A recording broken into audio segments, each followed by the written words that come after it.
আমার এক্সাম ছিল, আমি এক্সাম বাদ দিয়ে আসছি লিখবিটাইতে। গাজীপুরে যৌথ বাহিনীর অভিযানে ওয়ারেন্টভুক্ত আসামি কথিত জুলাই যোদ্ধা তাহরিমা জান্নাত সুরভি গ্রেফতার হয়েছেন। বর্তমান সরকারের উপদেষ্টাদের ও সেনাবাহিনীর প্রধানকে নিয়ে সামাজিক যোগাযোগ মাধ্যমে কুরুচিপূর্ণ মন্তব্য সহ বিভিন্ন অভিযোগ রয়েছে তার বিরুদ্ধে। বুধবার মধ্যরাতে টঙ্গী পূর্ব থানার গোপালপুর টেকপাড়া এলাকার নিজ বাসায় অভিযান চালিয়ে তাকে গ্রেফতার করা হয়। গ্রেফতার সুরভি ওই এলাকার সেলিম মিয়ার মেয়ে। পুলিশ জানায় সুরভির বিরুদ্ধে কালিয়াকৈর থানায় নাইমুর রহমান দুর্জয় নামে এক যুবকের দায়ের করা মামলায় গ্রেফতারি পরোয়ানা ছিল। মামলায় চাঁদা অপহরণ করে অর্থ আদায় ও ব্র্যাকিংয়ের মতো অভিযোগ আনা হয়েছে। এছাড়া তিনি সেনাবাহিনীর প্রধানকে নিয়ে সামাজিক যোগাযোগ মাধ্যমে নিয়মিত কুরুচিপূর্ণ মন্তব্য করতেন বলে দাবি পুলিশের।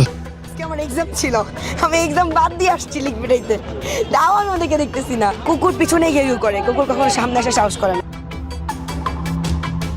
সুরভি নিজেকে 2024 সালের জুলাই গণ অভ্যুত্থানের অংশগ্রহণকারী সমন্বয়ক হিসেবে পরিচয় দিতেন।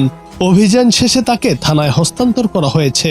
আইনি প্রক্রিয়ায় তাকে আদালতে পাঠানোর প্রস্তুতি চলছে বলে জানিয়েছে পুলিশ। জুনায়েদ আহমেদ, বাংলা টিভি।